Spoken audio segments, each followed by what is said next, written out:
السلام عليكم ورحمة الله وبركاته. كم جرت كبجم توتا جالتون هردتون برسار ما الحمد لله نجا كوت نجا إنك يخنجر الله هنك بجادا بكير تمرس نجا نجا دعوتوتن كيا برم سرّا خنا كيسة تورن دسمبر تسو حالا نمني يو واتساب كيسة نسنجلا تلفي جراتي يوكين ها كسنجلا قد جراته نما ها كسنجورسن يوكين حالا با واتساب كيسة نسني ولي فايدة متجرسن أفر ريموف قوتشو أنديسن دسمبر تسو egaa guyyaa sadeen dura haala namni yoo waatsaapbii keessan isinii waliin fayyadamutti jiraate haalatti beekuu dandeessan isin barsiisan jira har'a garuu haalatti immoo namni yoo isinii waliin waatsaapbii keessa fayyadamutti jiraate yookiin isin xalafee jiraate nama isinii waliin fayyadamutti jiru sana ofirraa salphumatti reemuuf gootanii waatsaapbii keessan qalbii tokkoon niyyaa tokkoon shakki tokko malee fayyadamuu dandeessan isin barsiisa.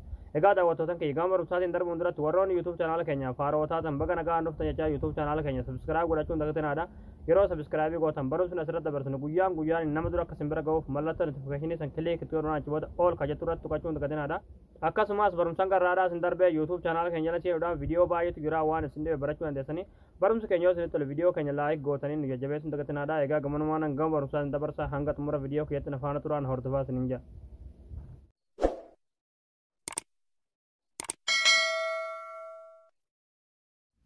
Hayyee daawwattootan kiyyaa nama waatsaapbii keessan isin jalaa xarafee yookiin haa godhee isinii waliin fayyadamutti jiru ofirraa reemuu gochuudhaaf waatsaapbii keessan irra galtanii egaa achi booda sarara sadii irratti kilikni gootanii egaa achi booda link device ka jedhamu irratti kilikni gootanii egaa achi booda haala kanaan isinii fidee jechuudha isinii galee egaa kun akkuma argaa jirtan waatsaapbii kiyya kana namni biroodhaa seenee jira jechuudha anumatu silatti isin agarsiisuudhaaf moobaayila biraatiin seenee jechuudha isinii galee sa'a kamsaa fi daqiiqaa 59tti namni biroodhaa seenee jira jechuudha. Sa'aatii namni itti seenellee sa'aatii namni itti irraa bahillee isiniif hima jechuudha isinii galee.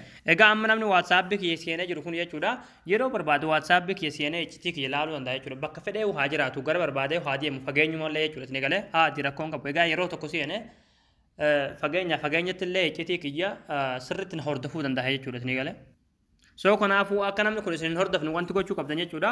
Yeroo haala kanaaf fakkii Chrome isiniif fide jechuudha.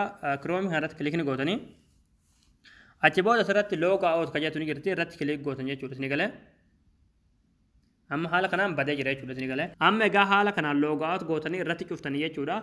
Namni silatti isinii waliin waatsaapbii keessan fayyadamuu ture suni gonkumaayyuu waatsaapbii keessan deebi'ee seenuu hin danda'u. Maaliif irratti cuftanii jirtan jechuudha. Log out irratti gootanii jirtan jechuudha isinii galee. Off irratti ta'ee jira.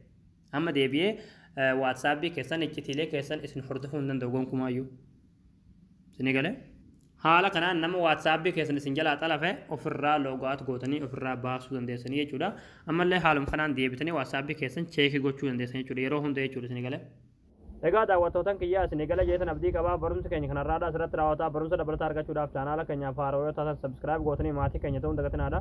Akkasuma barumsi keenya yoo isin gammachiisu viidiyoo keenya like gootanii nu jajjabeessuun dagatinaadha waan hordoftaniif galatooma.